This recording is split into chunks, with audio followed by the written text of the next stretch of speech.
Hi welcome back. You are watching ST Chanak English classes. Guys, आज की इस video में हम लोग important use of kept on के बारे में पढ़ने वाले हैं। चलिए शुरू करते हैं।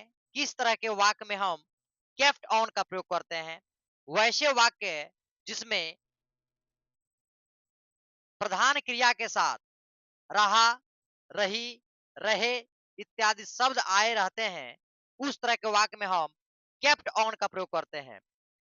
केप्ट ऑन का प्रयोग पास्ट टेंस के लिए किया जाता है। पास्ट टेंस की आदत को दर्शाने के लिए किया जाता है। जैसे पास्ट टेंस में कहा जाए कि मैं दौड़ता रहा, मतलब पास्ट टेंस में बताया जा रहा है अपने आदत को।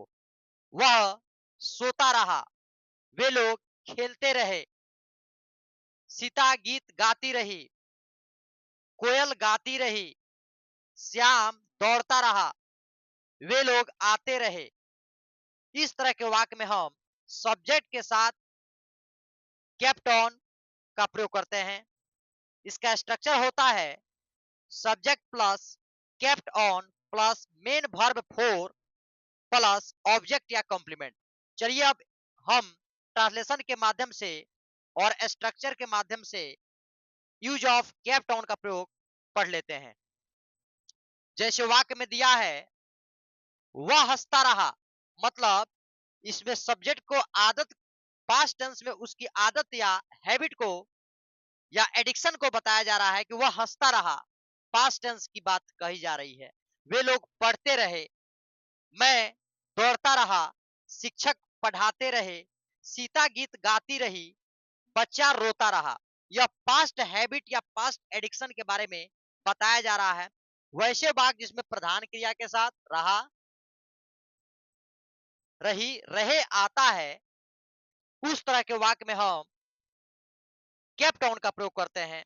चलिए अब स्ट्रक्चर के माध्यम से इसको समझ लेते हैं। इसका स्ट्रक्चर होता है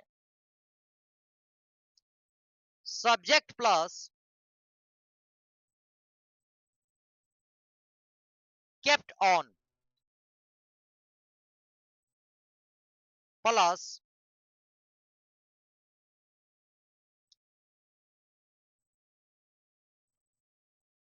MV4 प्लस ऑब्जेक्ट या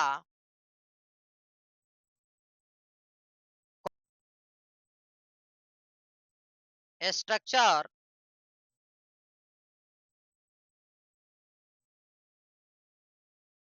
नंबर 2। इस तरह के वाक्य को सब्जेक्ट प्लस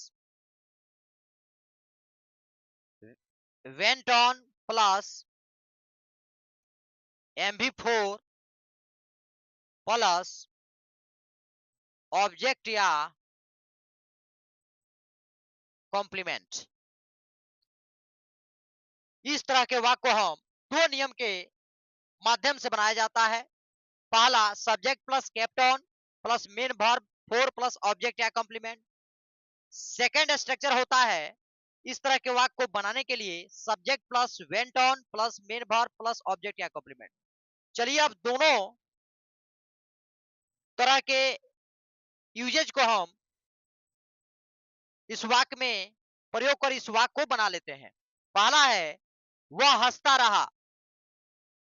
पहला स्ट्रक्चर से होगा वह हंसता रहा, केप्ट ऑन लाफिंग। दूसरा स्ट्रक्चर से होगा he went on laughing. He kept on laughing, he went on laughing.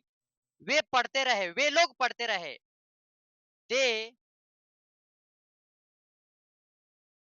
Kept on reading, या दे वेंट ऑन रीडिंग। मैं दौड़ता रहा, आई केप्ट ऑन रनिंग या आई वेंट ऑन रनिंग। शिक्षक पढ़ाते रहे।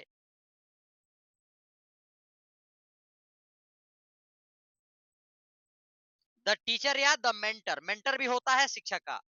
The teacher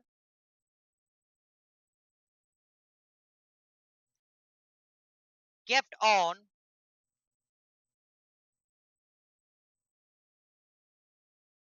teaching. The mentor kept on teaching. Second हो जाएगा the teacher went on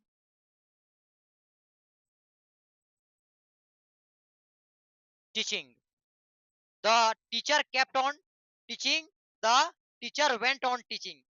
teacher के जगह पर आप मेंटर भी लिख सकते हैं, MENTOR, मेंटर। मेंटर मीन्स भी होता है शिक्षक। शिक्षक को अंग्रेजी में मेंटर भी कहते हैं। सीता गाती रही। सीता गाती रही। सीता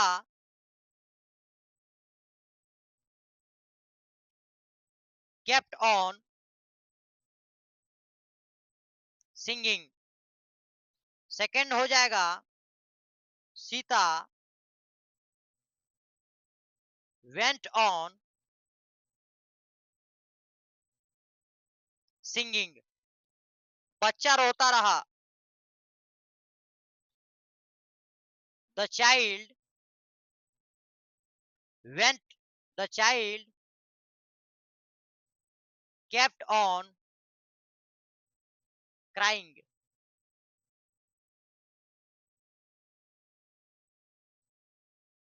सेकंड हो जाएगा the child went on crying. यहाँ पे जो क्राइंग है, यह बच्चे के रोने के लिए शब्द हम क्राई का प्रयोग करते हैं।